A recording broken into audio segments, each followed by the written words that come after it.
आप सभी लोग अपनी मन बुद्धि और चित्त को एकाग्र करके कथा का श्रवण कीजिए। सारे बाहर की जो अंतर्द्वंद है, भीतर के अंतर्द्वंद है, बाहर की जो द्वंद है, सबको थोड़ी देर के लिए हटाकर हम उसी स्थान पर चले जहां कल हमने कथा को विश्राम दिया था।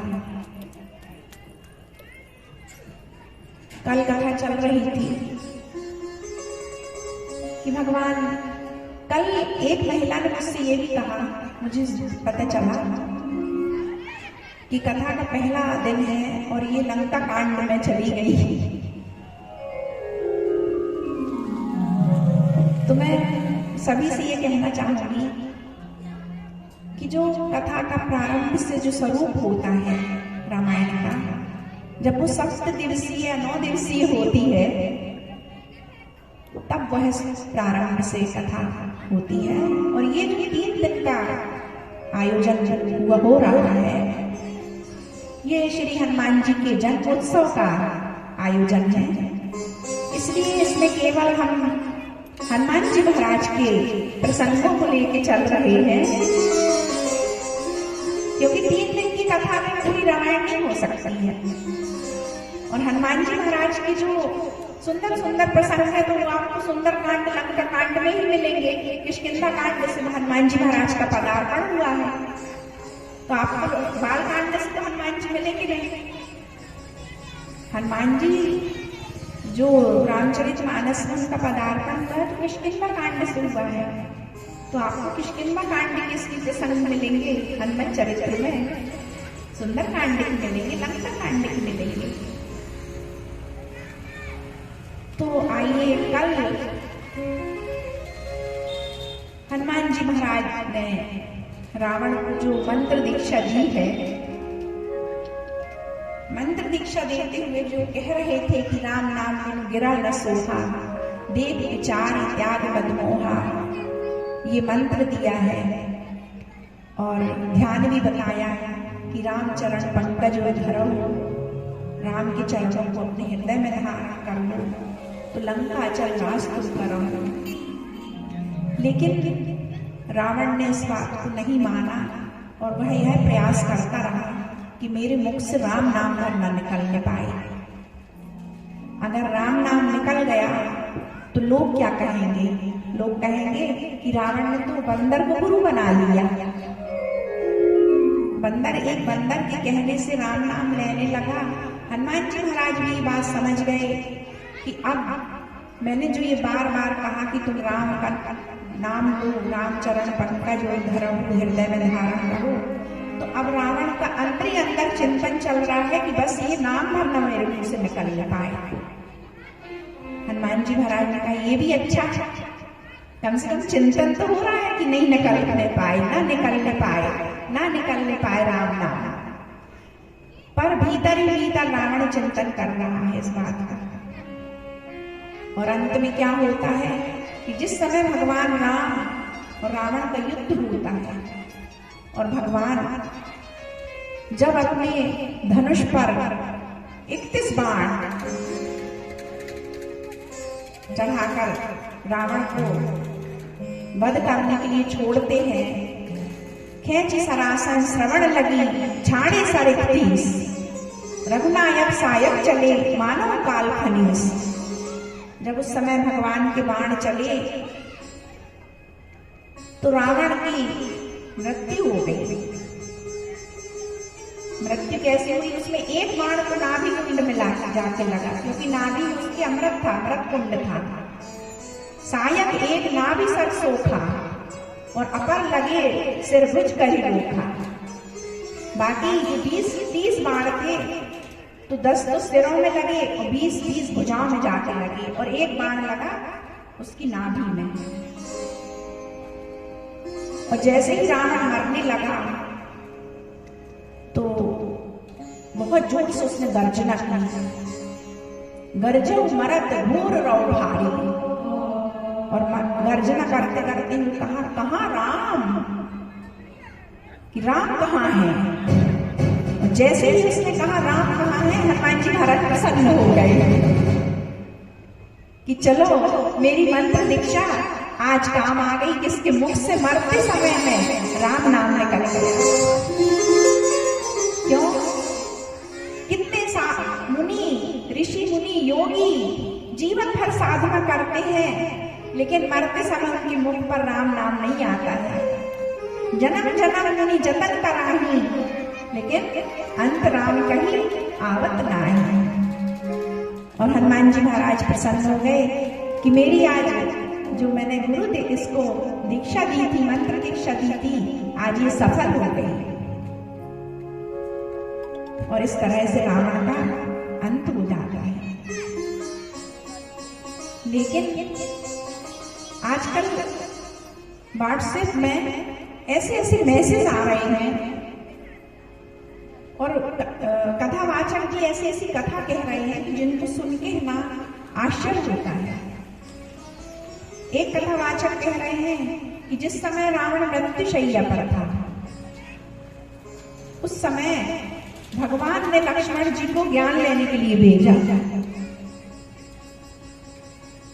अब लक्ष्मण जी जिनके साथ रहते हैं 24 घंटे, वो भगवान कौन है? उनके लिए कहा गया है श्री राम के लिए एक अखंड ज्ञान, अखंड एक सीताबाद, माया वस्य जीव सचराचर। वो भगवान श्री राम कौन है? कहा अखंड ज्ञान घन है, जिनके साथ लक्ष्मण जी जन्म से लेकर और लीला संवरण तक केवल एकमात्र लक्ष्मण जी साथ रहे हैं भगवान श्री राम। और वो लक्ष्मण जी को क्या आवश्यकता हो गई कि वो रावण से जाके ज्ञान ले, कि तुम ज्ञान ले आओ रावण से। इस बात को मैंने एक दो बार जो लोग आते हैं तर्क करते हैं, मैंने बताया भी कि नहीं ऐसा नहीं है। रामचरितमानस में ये लिखा है कि जैसे ही भगवान ने खेची सरासन श्रवण लगी, छाड़े सरतीस, रघुनायक सायक चले, मानव काल खनीस, 31 बाण चले, और नाभि सायक एक नाभि सर सोखा, अपन लगे सिर भुज करी रोखा, ले सिर बाहु चले नाराचा, और सिर भुजहीन रुंड महीनाचा, और सिर 10 सिराओं से हीन और 20 भुजाओं से जो कट के गिर गई थी, धड़ अकेला, सिर भुजहीन रुंड महीनाचा। पृथ्वी पर वो रावण का धड़ नाचने लगा, और वो धड़ अकेला जब दौड़ा है, धरनी धसई धरधाव प्रचंडा, पृथ्वी कांपने लगी। तब सरहती प्रभु कृत दोई खंडा, और भगवान ने तुरंत उसके उस धड़ के 2 टुकड़े कर दिए। और वो जो सिर और भुजाओं को लेके जो बाण चले थे वो कहाँ गए? तो गोस्वामी जी लिखते हैं कि मंदोदरी आगे भुज सीसा, उसके मंदोदरी के आगे भुजाओं को, सिरों को उन बाणों ने रखा है जो लेके गए थे 30 बाण। और धरी सर चले जहां जगदीशा, और सारे बाण कहाँ चले गए? भगवान के तरकश में जाके समा गए। अब जब रावण की सारे सिर भुजाएं मंदोदरी के आ गया, सामने आ गई, उसके धड़ के भगवान ने 2 हिस्से कर दिए, तो अब कहाँ रावण मृत्युशैया पे आखिरी सांस गिन रहा है? कहाँ वो लक्ष्मण जी के प्रश्नों का उत्तर दे पाएगा? और लक्ष्मण जी क्यों जाएंगे रावण के पास ज्ञान लेने? लेकिन जो लोग जिन्हें तर्क करना है, तर्क क्या कुतर्क करना है, वो इस तरह की बातें करते हैं, और उनके मन में, दिमाग में एक खांचक रहता है कि हमें ये बात करके अपने कुतर्क से इनको निरुत्तर करना। वो उनके सामने तर्क क्या है कि वो कहते हैं मुझसे कि रामायण 7 कोटि अपार, 100 करोड़ रामायण है। तो कहीं ना कहीं ये लिखा है कि लक्ष्मण जी ज्ञान प्राप्त करने रावण से गए थे। मैंने कहा कि हाँ ठीक है, 100 करोड़ रामायण है, आपने कितनी पढ़ी? आपने गोस्वामी तुलसीदास जी की एक रामायण तो पढ़ नहीं पाते हैं, आप 100 करोड़ रामायण की बात कर रहे हैं। कहा नहीं वो साउथ में कुंभन रामायण है, कौन कौन सी रामायण है उसमें। तो हमने कहा आप उसको मानते हैं, उन रामायण को आप जानते हैं जिनकी आप बात कर रहे हैं? नहीं ना, नहीं मानते। तो आप जब आप अखंड रामायण बैठाते हैं तो कौन सी रामायण बैठाते हैं? कुंभन रामायण बैठाते हैं। 100 करोड़ जो रामायण है उसमें से किसकी बैठाते हैं? गोस्वामी तुलसीदास जी की रामायण जो हमारी रामचरितमानस, इसी का अखंड पाठ होता है। जब हम सुंदरकांड करवाना चाहते हैं अपने घर में तो कौन सा सुंदरकांड करवाते हैं? इसी सुंदरकांड को करवाते हैं, इसी रामचरितमानस।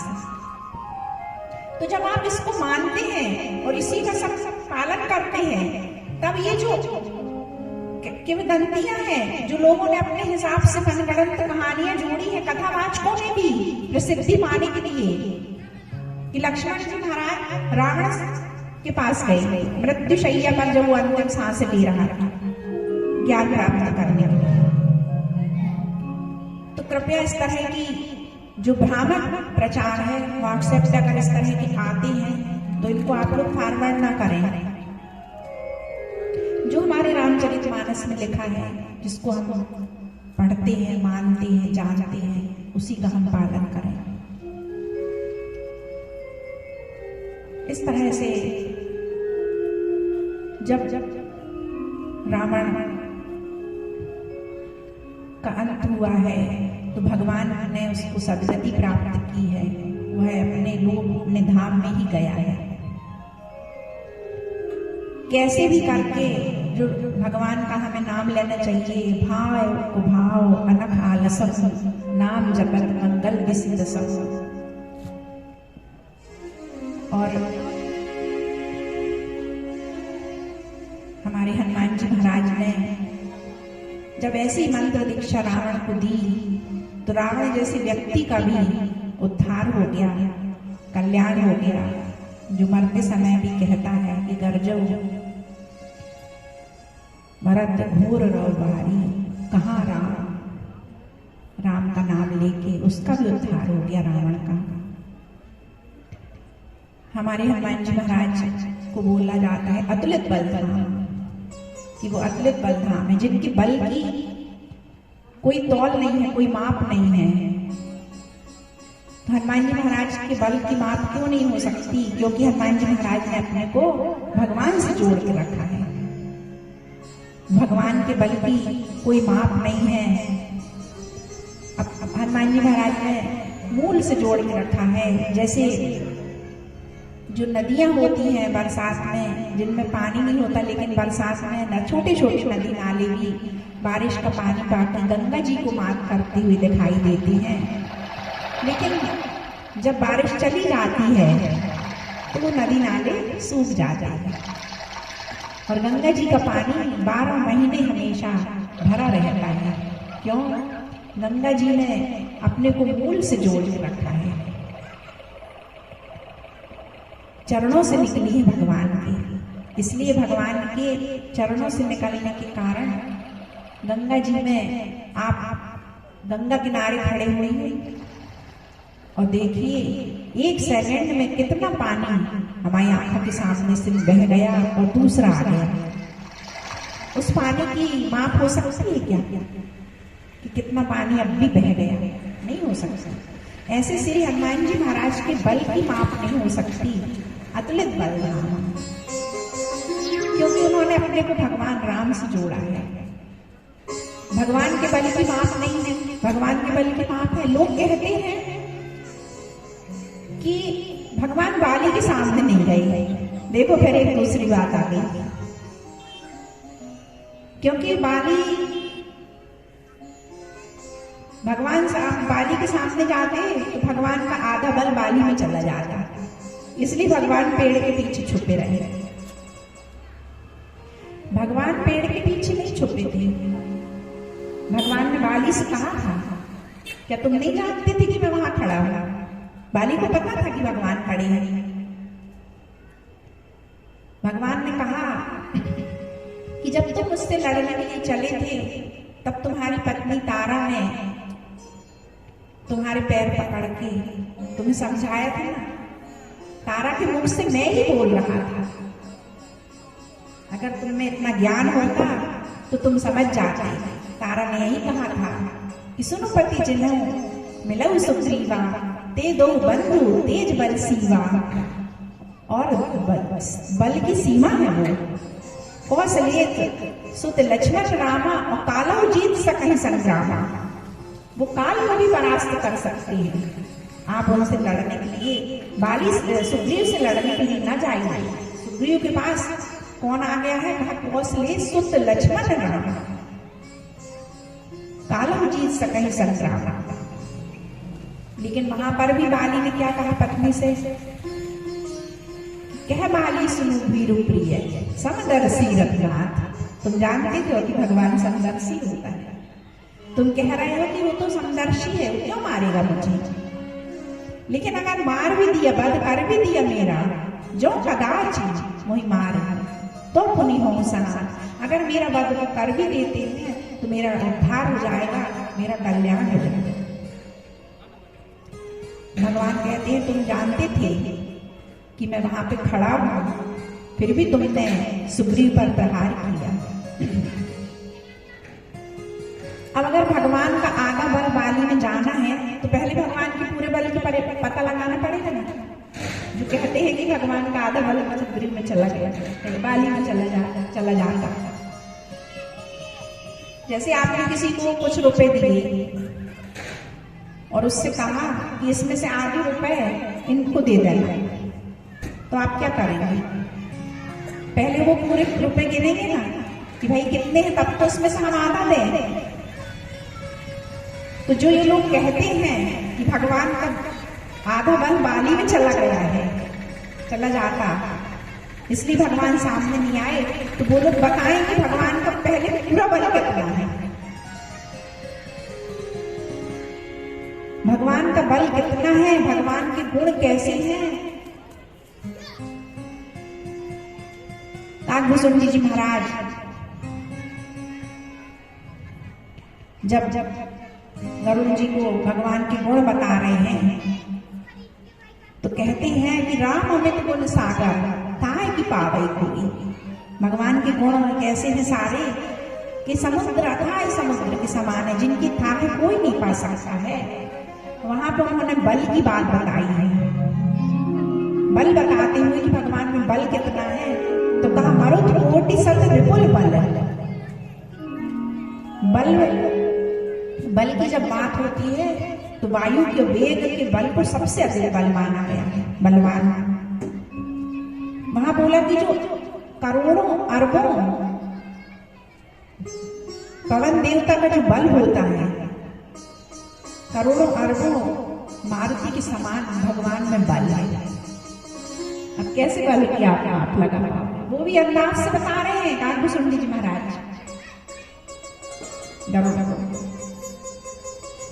यहाँ पर वो जो हनुमान जी महाराज ने अपने को भगवान से जोड़ा है, तो वहां से कितना बल मिल रहा है इसका कुछ पता नहीं। इसलिए हनुमान जी महाराज को कहते हैं अतुलित बल धाम।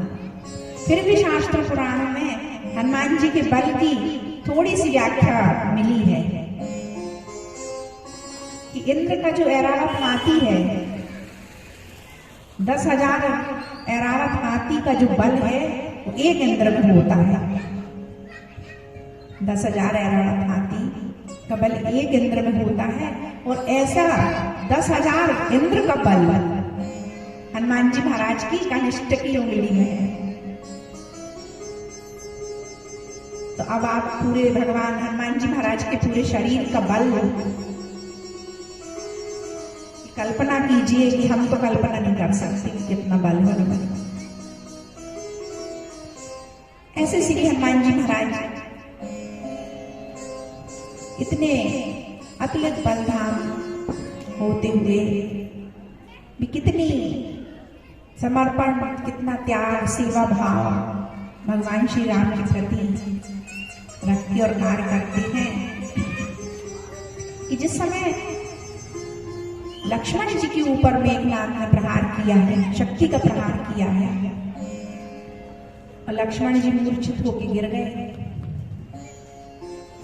तब भगवान श्री राम बहुत विलाप कर रहे हैं, रो रहे हैं भाई को देखकर, और उन्हें ये लग रहा है कि कहीं लक्ष्मण की मृत्यु ना हो जाए, मैं क्या मुंह लेकर अयोध्या जाऊंगा।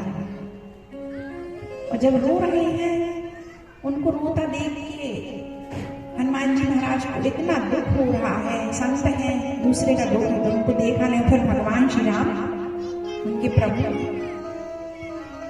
उनको देखकर हनुमान जी महाराज को दुख भी हो रहा है और फिर क्रोध भी आ रहा है कि मैं क्या कर दूं कि भगवान श्री राम का ये दुख दूर हो जाए। गीतावली रामायण में गोस्वामी तुलसीदास जी लिख रहे हैं, उस समय इतना क्रोध हनुमान जी महाराज को आया है कि भगवान से कहते हैं कि अब सो हो अनुशासन पाओ, अब आप आज्ञा दे दीजिए मुझे। क्या कहते हैं, मुझे पता है कि चंद्रमा में अमृत होता है, आप अगर आज्ञा दे दें तो मैं चंद्रमा को कपड़े की तरह निचोड़ के और उसमें से अमृत लेकर आ जाऊं। तो चंद्रमा ही निचोड़ी चैल जो और आनी सुधा से या आप आज्ञा दे दें, मुझे पता है, मैंने सुना है कि पाताल में अमृत कुंड है और उसकी रक्षा सर्प कर रहे हैं, बड़े बड़े भुजंग। हनुमान जी सोचते हैं कि मैं अमृत ला के दे दूं जिससे लक्ष्मण जी उठ के बैठ जाए।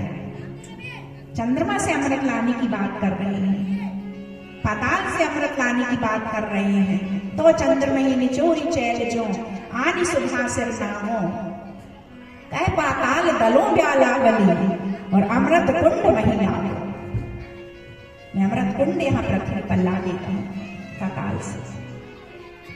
या जो इस मृत्यु का भय सब सारे संसार को है और आपको भी हो रहा है कि कहीं लक्ष्मण की मृत्यु न हो जाए, इस मृत्यु को भी मैं चूहे की तरह पटक पटक के मार डालूंगा। पटको नीच नीच मूसक जो और सभी को पाप बहाओ। बताइए आप इसमें से मैं क्या करूं, आप आज्ञा तो दीजिए मुझे। भगवान श्री राम कहते हैं कि हनुमान, अभी हम मनुष्य के अवतार में हैं, ये सारे कार्य तो देवोचित हैं। इस स्थिति में कि लक्ष्मण मूर्छित है, मनुष्य क्या करता, वह कार्य हमें करना चाहिए। जामवंत जी से पूछिए कि हम क्या करें। जब जामवंत जी से पूछा तो जामवंत जी बोले कि किसी वैद्य को बुलाकर लक्ष्मण जी का उपचार करना चाहिए। जामवंत कहा, कौन सा वैद्य? जामवंत जी बोले, है ना वैद्य, सुखैन वैद्य है, लेकिन लाना मुश्किल है। हनुमान जी बोले, आप बताइए तो कहाँ है? जामवंत कह वैद्य सुसेना, लंका रहे वो पठई रहना, लंका में रहता है, कौन लेके आएगा? और जैसे ही हनुमान जी महाराज ने सुना तो धरी लग रूप गयो हनुमंता और आनव भवन समेत तुरंत। अब वेदवश को लाने की बात थी, लेकिन पूरे घर समेत उठा के आए। क्यों? हनुमान जी महाराज अतुलित बल धाम तो है ही, हम कहते हैं ज्ञानी नाम अग्रगण्यम, ज्ञानियों में अग्रगणी है। उन्हें लगा शत्रु का वैद्य है, यहाँ आके कहीं बहाना न कर दे कि जो मुझे दवा देनी थी, औषधि देना थी, वो तो वहीं लंका में रह गई, इसलिए कोई बहाना नहीं चलेगा। आनव भवन समेत तुरंत, पूरा औषधालय, उसका पूरा घर समेत लाके और खड़ा कर दिया कि दवाई बनाओ और दो। लेकिन सुखैन वैद्य कहते हैं कि इनका जो इलाज होगा उसकी दवाई, उसकी औषधि मेरे पास नहीं है। वहाँ क्यों? कहाँ वो रखी नहीं जा सकती, उसको तो तुरंत तोड़कर और उसका रस निकाल कर उपचार होता है, कहाँ मिलेगी?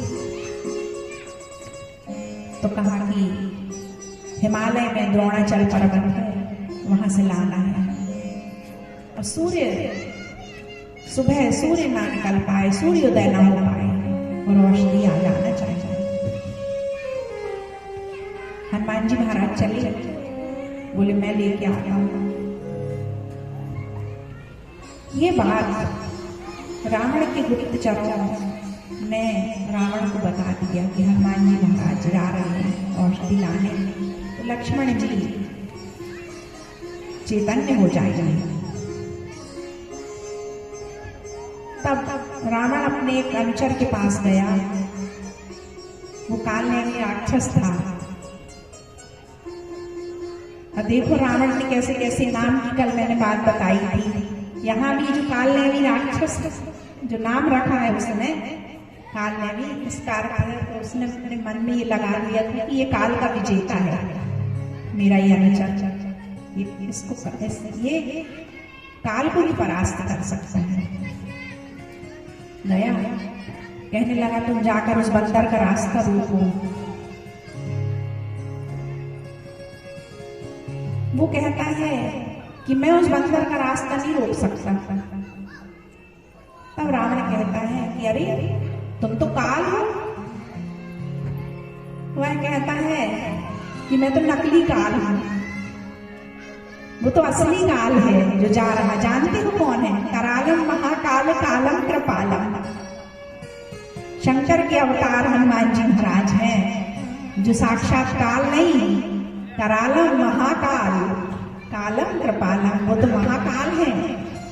उनका रास्ता मैं नहीं रोक सकता। तुम रोक पाए थे क्या? तुम्हारे देखते उसने लंका जला दी।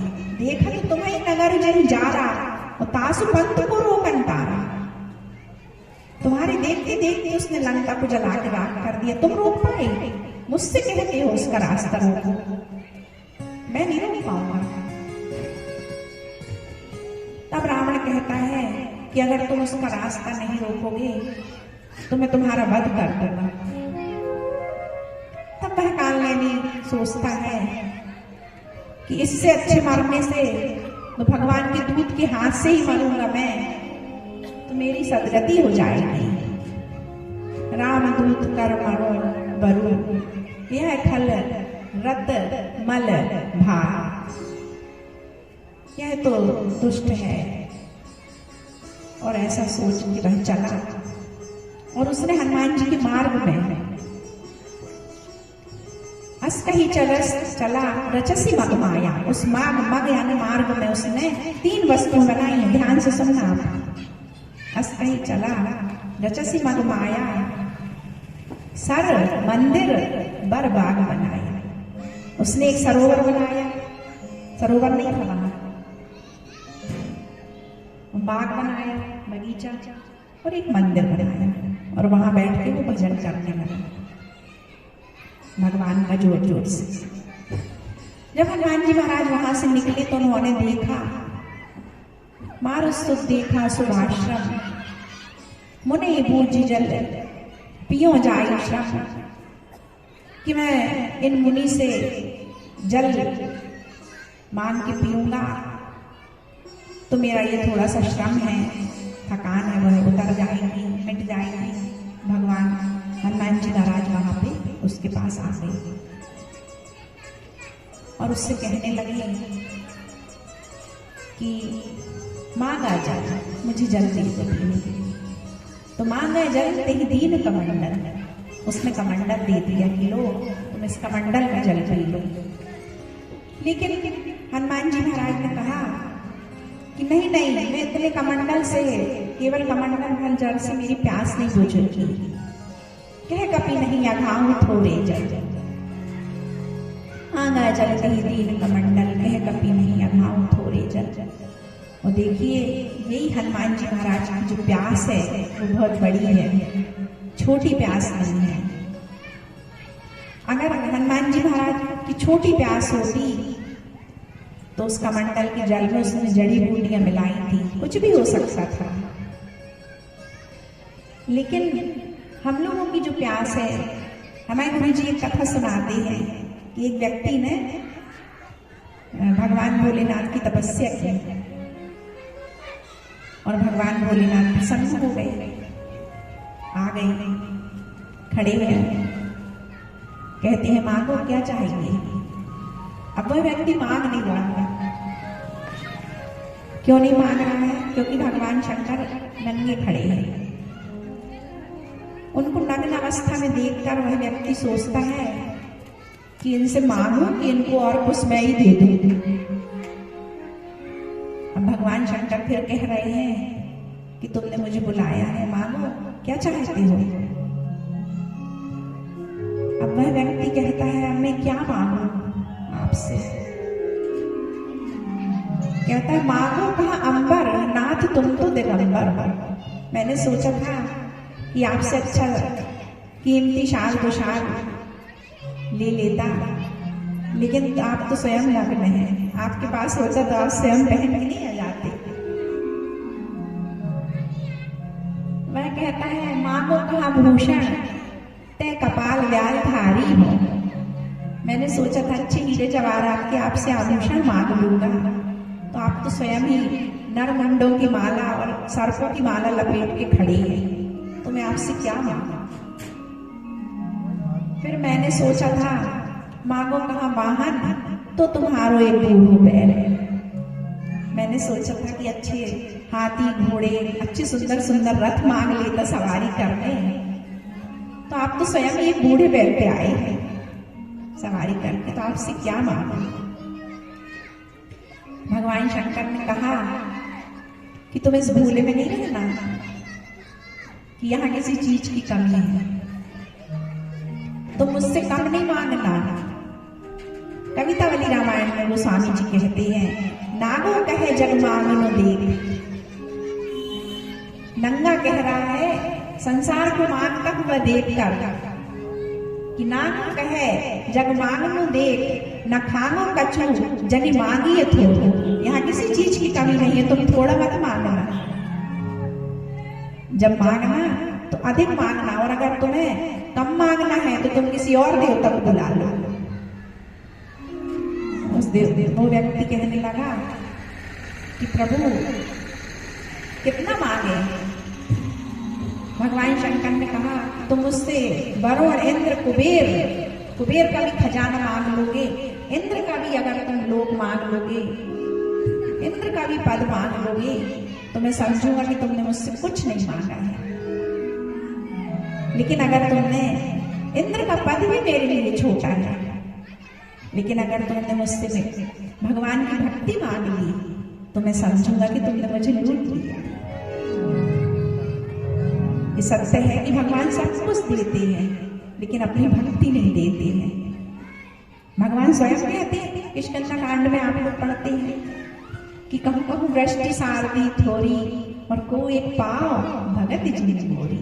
को एक ही पाता है मेरी भक्ति को, हर एक कोई प्राप्त नहीं करता, क्योंकि सारे संसार लोगों की जो आशाएं हैं भगवान को कोई नहीं चाहता है।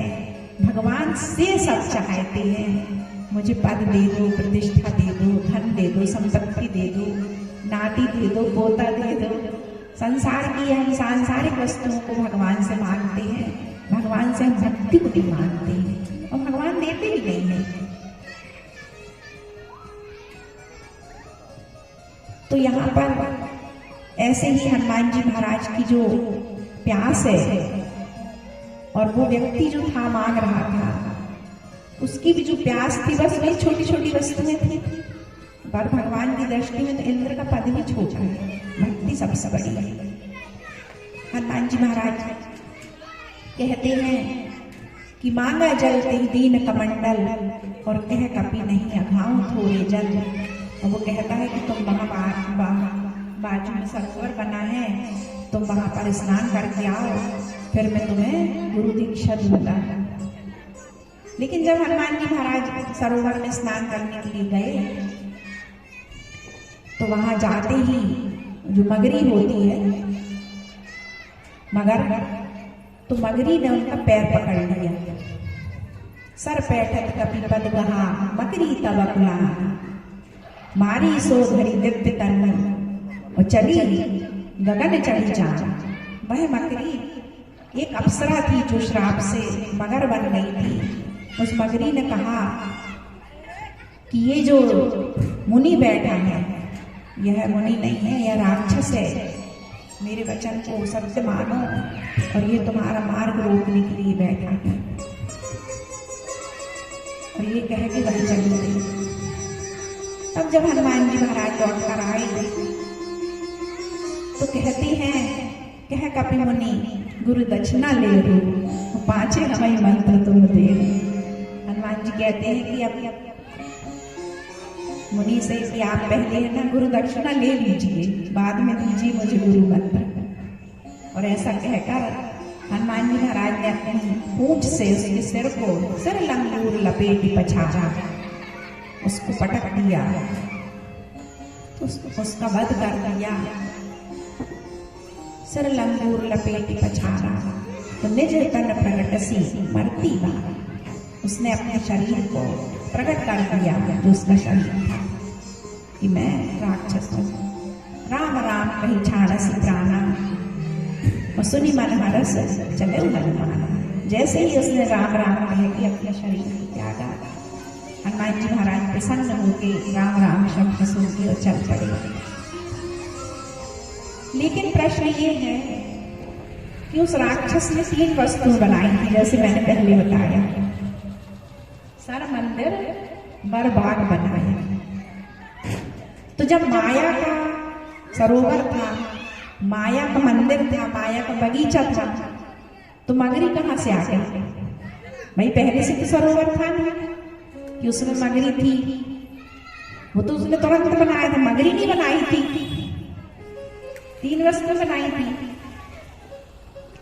लेकिन जब हमारे गुरु जी से पूछा गया तो उन्होंने यही कहा कि जब भगवान का कोई भक्त अपने कार्य के लिए चलता है और उसके ऊपर कोई माया का प्रयोग करता है तो भगवान अपनी कृपा की मगरी पहले ही वहां पे बना के बिठा देती है और उनको भेज देती है। ये कृपा की मगरी भगवान ने पहले से ही हनुमान जी के लिए वहां फिर तुरंत भेज दी। ऐसे श्री हनुमान जी महाराज हमारे भगवान के कार्य को करते हैं और भगवान का नाम लेके करते हैं। भगवान के कठिन कार्यों को भगवान का नाम लेके करते हैं। आइए अब हम एक प्यारा सा भजन सुन लें।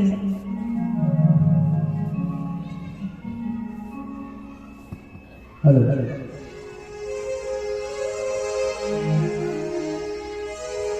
बोलिए हनुमान जी महाराज की जय हो। हेलो प्रसाद आइए तो 3 लाइन का श्री हनुमान जी महाराज के चरणों में सुंदर भजन है।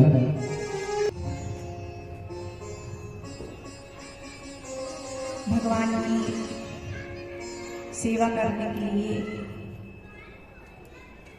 शंकर भगवान हनुमान क्यों बने?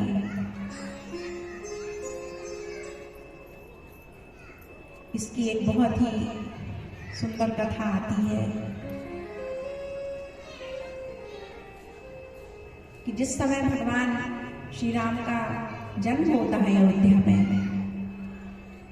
और पूरी अयोध्या नगरी आनंद मग्न, आनंद की वर्षा हो रही है चारों ओर। उस ब्रह्मानंद को लूटने के लिए भगवान शंकर भी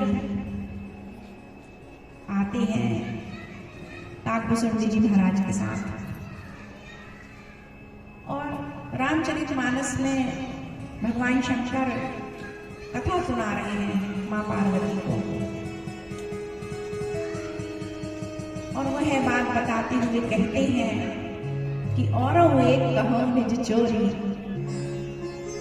पार्वती मैंने एक चोरी की थी। पार्वती जी कहती हैं कि आप वो चोरी? तो कहते हैं कि हाँ। कहते हैं और एक कहो निज चोरी, सुन गिर जाती दृढ़मति तोरी। मैंने तुमसे एक चोरी की।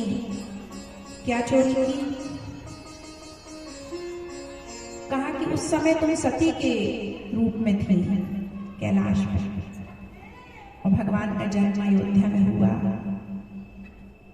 तो मुझे जाना था, और अगर मैं तुमसे कहता कि मैं वहां जा रहा हूं जन्मोत्सव मनाने, तो तुम कहती कि जो ब्रह्म होता है क्या वह भी जन्म लेता है? क्या ब्रह्म के भी हाथ पैर होते हैं? ब्रह्म तो एक अनेक अरूप नामा होता है।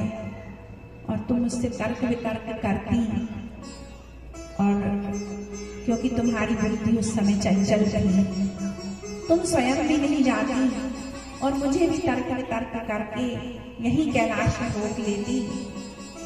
तो मैंने तुम्हें नहीं बताया कि काग भुसुंडी संग हम दो, मनुष्य रूप जाने नहीं को।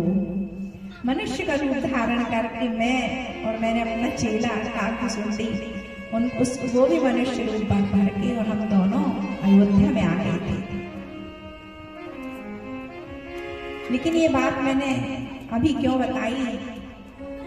क्योंकि अब तुम्हारी जो बुद्धि है, और एक कहो निज चोरी, सुनो गिरजा अति दृढ़ मत तोड़ी। अब तुम्हारी बुद्धि चंचल नहीं है, अब तुम्हारी बुद्धि दृढ़ है, और तुम इस बात को मानती हो कि ईश्वर भी आके भक्तों के लिए जन्म लेता है। शंकर जी कहते हैं कि हम और कागभूषण सिंह दोनों अयोध्या की गलियों में जाकर उस ब्रह्मानंद को लूटने लगे,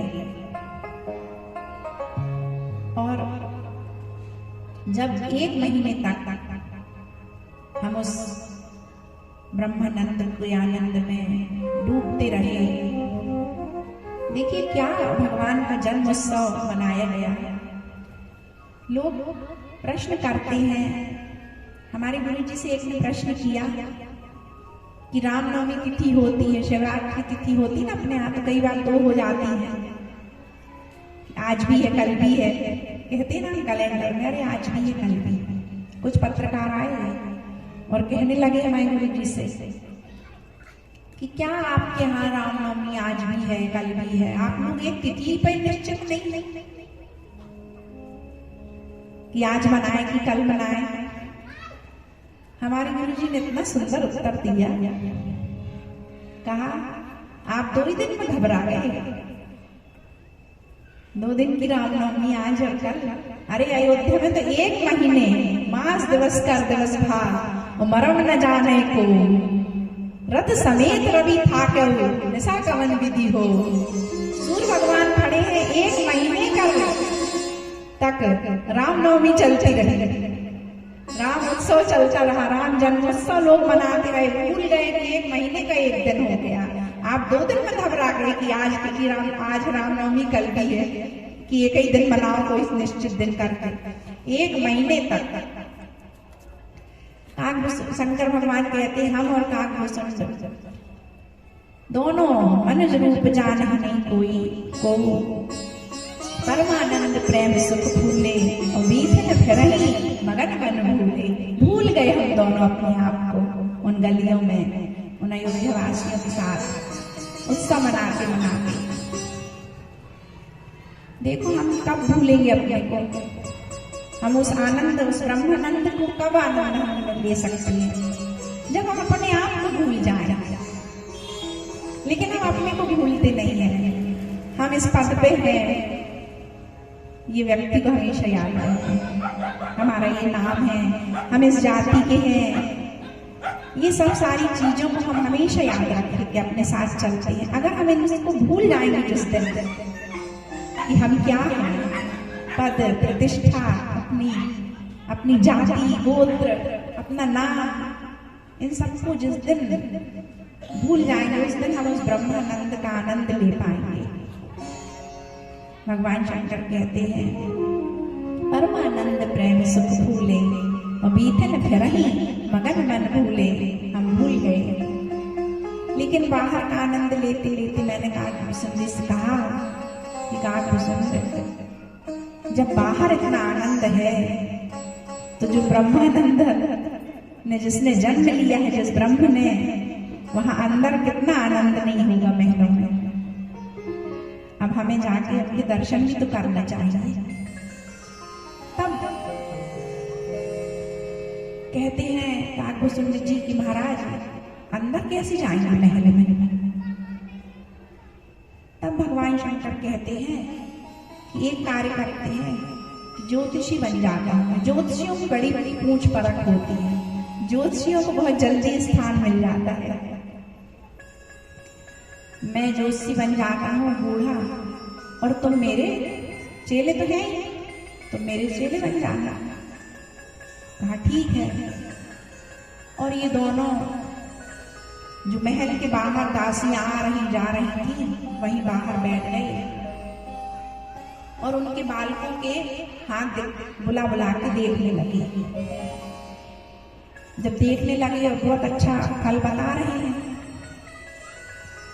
ये देख के दासियां अंदर गई और माँ कौशल्या से कहा कि आज अवध एक आगमी आयो। दोहवली रामायण में लिखते हैं आज अवध एक आगमी आयो। एक ज्योतिषी आया। अच्छा, क्या नाम है, कितनी उम्र है उसकी? तो गोस्वामी जी लिखते हैं आज अवध एक आगमी आयो, बूढ़ो बड़ो प्रमाणिक ब्राह्मण, बड़ा बूढ़ा है, शंकर नाम से, उसका नाम शंकर है। देखिए भगवान ने नाम नहीं बदला, भगवान शंकर ने अपना उनका तात्पर्य था कि जब भगवान राम ने अपना नाम नहीं बदला, राम ही नाम लेके आए हैं प्रभु मेरे इष्ट, उन्होंने भी अपना नाम नहीं बदला। बूढ़ो बड़ो प्रमाणिक ब्राह्मण, शंकर नाम सुहायो। कैसा है, क्या करता है? तो कहा करतल निरखी कहत सब गुण। हाथों को देखकर सारे इतने अच्छी अच्छी भविष्यवाणी और गुण बता रहा है कि बहुतन परिचय पाई। और जैसे ही कौशल्या माँ ने ये सुना तो सभी माताओं को लगता है हमारे पुत्र के बारे में, भाई हम भी इसका भविष्य देख लें, क्या बताते हैं, हम भी जान लें। तो कहते हैं और साथ में कौन है? तो कहा एक उसके साथ छोटी आयु का एक शिष्य है। सुनि शिशु शिष्य सुनत कौशला, भीतर भवन बुलाया। कौशल्या जी ने तुरंत उनको संग शिशु शिष्य सुनत कौशला भीतर भवन बुलाया, भीतर बुला लिया और लेकर के आ गई भगवान श्री राम को गोद में। जैसे ही भगवान शंकर ने देखा और दर्शन किए तो भगवान शंकर धन्य हो गए कि वाह प्रभु, आप बालक के रूप में धन्य है माँ कौशल्या भावनामयी की जो आपको गोद में ले आए हैं। और जो माँ कौशल्या गोद में ले आए हैं तो इस कारण मुझे भी गोद में लेने का अवसर प्राप्त होगा। भगवान शंकर को लोभ आ गया, कहने लगी कि हाथ की रेखाएं देखो। तो बोले माँ इस बालक को गोद में दे दो, कि गोद में ले लिया ब्रह्म को। फिर ऐसा अवसर करने दिया। जब गोद में ले लिया, दे दिया उन्होंने, तो देखने लगी हाथों की रेखाएं, सब कुछ बहुत अच्छा उन्होंने बताया। लेकिन माताओं को ये लगता है ना, बोली ये जो तुम्हारा पुत्र है ये तीनों त्रिभुवन का मालिक नहीं है, होगा नहीं, है। भविष्य देखते तो बोलते ना कि ये ऐसा होगा, लेकिन भगवान शंकर कहते हैं यह तो तीनों लोगों का मालिक होगा नहीं, है, ऐसा तुम्हारा पुत्र है। और सारी बातें बताते बताते माँ ने कहा, माँ को लगता है ना कि अब विवाह कब होगा हमारे पुत्र का, बहुएं कब आएंगी। तब पूछा तो कहा कि ब्याह प्रसंग कौशिक जिसका है, कहा जब तुम्हारे नगर में विश्वामित्र जी आएंगे तब तुम्हारे पुत्र का विवाह होगा। बस इसके बाद माता कहने लगी कि और बताओ। वहां शंकर भगवान ने आगे नहीं बताया कि वनवास होगा। यह सब बातें सुनकर के माता को अत्यंत दुख होगा। अभी माता बहुत हर्षोल्लास में है, बहुत आनंद की वर्षा हो रही है। कहते हैं कि भगवान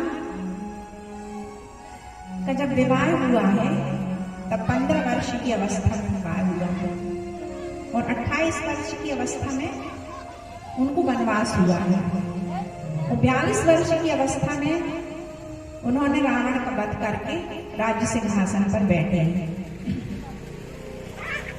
तो यहाँ पर भगवान शंकर ने केवल 28 वर्ष की अवस्था तक का भविष्य बताया है, उसके बाद नहीं बताया कि वनवास होगा। अब भगवान शंकर को फिर और लोभ आ गया कि मैं अपने भगवान के गोद में तो ले लिया, अब मैं इनके चरणों को जरा अपने माथे में लगा लूं। तो कहने लगे माँ से, कौशल्या से, कि हाथों की रेखाएं तो ऐसी हैं कि बनती बिगड़ती रहती है बच्चों की। तो बस अभी इतने ही वर्षों का 28 वर्षों तक का मुझे दिखाई मैंने बताया है और कुछ जो दोष हैं मुझे दिख रहे हैं। तो मैं चाहता हूं कि तुम्हारे लाल का में जो चरण है, मेरे मस्तिष्क पे एक मणि है, उससे मैं अगर लगा लूंगा तो वो दोष मिट जाएंगे। जैसे ही माँ कौशल्या ने सुना कि मेरे पुत्र का चरण अपने मस्तिष्क में लगाने कह रही है ब्राह्मण, तो कहने लगी कि नहीं नहीं ब्राह्मण देवता, ये अनर्थ मत कीजिए। हमारे परिवार में, हमारे कुल में ये सिखाया गया है, हम क्षत्रिय हैं, आप ब्राह्मण हैं, और हमें ये सिखाया गया है कि जहां पर ब्राह्मण का चरण होता है वहां हमारा माथा होना चाहिए। अरे आपके जहां चरण है वहां तो मेरे पुत्र का माथा होना चाहिए, और आप ये क्या कर रहे हैं कि क्या करना चाहते हैं कि मेरे पुत्र का जो चरण है अपने माथे पे लगाना चाहते हैं। नहीं नहीं, रहने दीजिए। जो भी दोष है, तो हमारे जो कुल गुरु वशिष्ठ हैं वो बड़े ज्ञानी हैं, बड़े त्रिकालज्ञ हैं, उनसे हम कुछ पूजा अनुष्ठान करवा के उस दोष को हम समाप्त कर देंगे, लेकिन आप ऐसा मत कीजिए। और ऐसा कह के उन्होंने अपने बालक को ले लिया। भगवान शंकर को प्रभु के चरण प्राप्त नहीं मिले।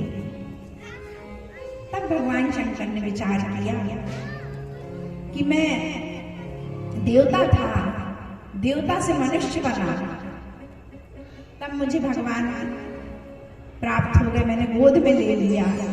लेकिन अब मुझे और नीचे उतरना पड़ेगा। मैं देवता से नर बना, अब नर से जब मैं वानर बनूंगा तब मुझे भगवान के चरणों की सेवा प्राप्त हो जाएगी। और इस तरह से भगवान शंकर जानी राम सेवा सरस समझ कर अब अनुमान, पुरुषार्थी सेवक भये हरते भे हनुमान। भगवान शंकर फिर बानर बने, नर से बानर बने, तब जाकर के उनको भगवान की चरणों की सेवा प्राप्त हुई।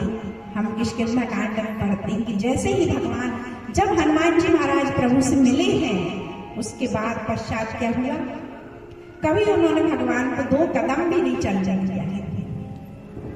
यह विधि सकल कथा समझाई और लिए 2 जन पीठ चढ़ा, तुरंत भगवान को पीठ चढ़ा देते हैं। अब तो भगवान मना भी नहीं कर सकते भाई, सेवाओं की भी तो कुछ सीमाएं होती हैं। सेवा तो लक्ष्मण जी महाराज भी करते हैं, साथ में है, वनवास में 14 वर्ष साथ में आए हैं। लेकिन क्या लक्ष्मण जी महाराज ये कह सकते हैं कि प्रभु आप बड़ा कटीला मार्ग है, बहुत कंकड़ पत्थर है, आप आइए मेरी पीठ पे बैठ जाइए? नहीं कह सकते। मनुष्य में सेवा की सीमा है। और क्या कहने से महाराज, कहने से प्रभु हमारे बैठ जाएंगे?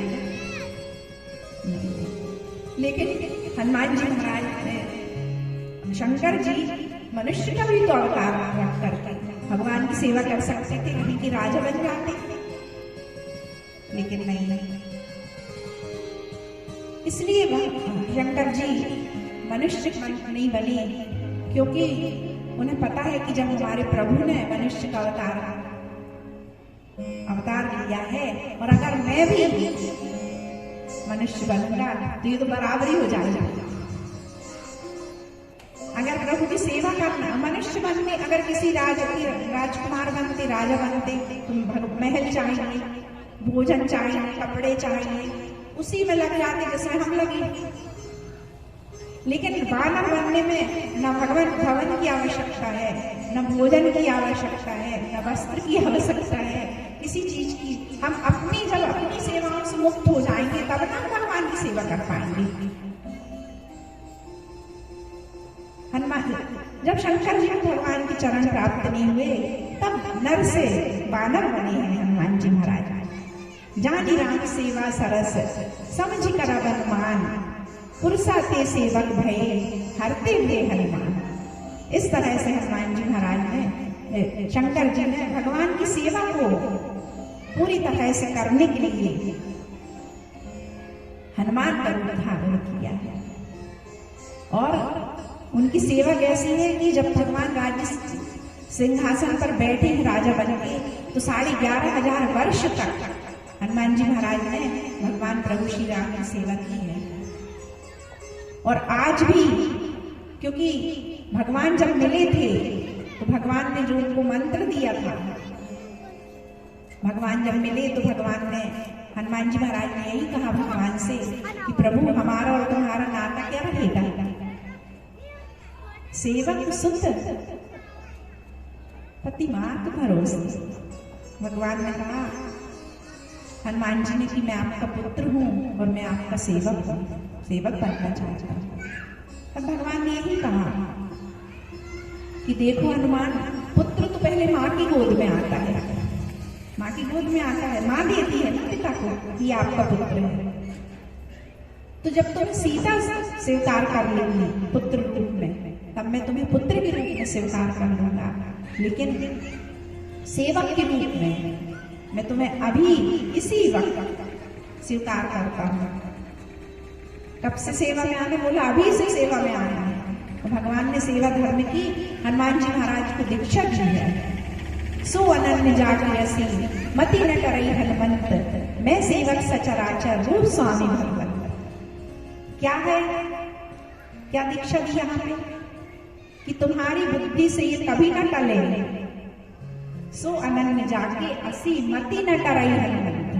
क्या कि मैं सेवक हूं, तुम सेवक हो। और जो संसार क्या है, मैं सेवक सचराचर। सराचर का अर्थ क्या है? जो चर और अचर। चर है जो चलायमान है, और अचर कौन है? पेड़ पौधे, जो वनस्पतियां हैं। तो ये कौन है? ये मेरा ही रूप है। भगवान ने ये दीक्षा, मैं सेवक सचराचर और रूप स्वामी भगवंत, ये मेरे स्वामी का ही रूप है, और मैं इन सबका सेवक हूं। इस बात को हनुमान जी महाराज ने ऐसा गांठ में बांधा है कि आज तक सारे जितने भी जीव हैं सबकी सेवा कर रहे हैं सृष्टि में रहते हुए। कि भगवान ने कहा कि ये पूरी सृष्टि मेरा ही रूप है। और हमारे साथ समस्या क्या आती है कि जो भगवान का विराट रूप हम देखते हैं और उसमें सारे संसार को देखते हैं, तब तो हम उस विराट शब्द को नमन करते हैं। लेकिन जब बात भगवान जब कहते हैं ये सारे संसार में भी मैं ही हूं, तब इस सारे संसार को भगवान का रूप मान के क्या हम नमन कर पाते हैं? नहीं कर पाते। ये हम द्वेष करते हैं, द्वैत दृष्टि हो जाती है हमारी यहाँ पे। हमें ये सारे लोग, जितने संसार के लोग हैं, जो सब दूसरे दिखाई देने लगते हैं। इसलिए भगवान यहाँ हनुमान जी महाराज को जो उन्होंने दीक्षा दी है, वो उन्हें गांठ बांधी और शबरी को भी सातवीं भक्ति जो बता रहे हैं, सातों सम मोहि मैं जग देखा, सातवीं भक्ति है जिसने इस सारे संसार को ये समझ ली कि मैं ही हूं। जो ये समझ के समझता है वो सब सातवीं भगवान की जो भक्ति है बता रहे हैं शबरी को, भक्ति करता है। और अगर ये सब दृष्टि हम में आ जाती है तो फिर जितनी समस्याएं हैं, लड़ाई है, झगड़े हैं, ये सारे समाप्त हो जाएंगे। ये जो हमारे द्वंद्व है, अंतर द्वंद्व है, इन्हीं को समाप्त करने के लिए भगवान सातवीं भक्ति शबरी को बता रहे हैं। सातों सम मोहि मैं जग देखा। अगर जो व्यक्ति इस तरह की दृष्टि रखकर संसार में कार्य करता है तो वह स्वयं सुखी होता है और दूसरे को भी सुखी करता है। ऐसे हमारे हनुमान जी महाराज सभी को सुख देते हुए और भगवान की उस मंत्र दीक्षा का पालन करते हुए कार्य कर रहे हैं। बोलिए सियावर रामचंद्र सरकार की जय, उमापति महादेव की जय, पवन सुत हनुमान की जय, गोस्वामी तुलसीदास जी की जय। बोलो भाई सब संतों की जय। मात नर्मदे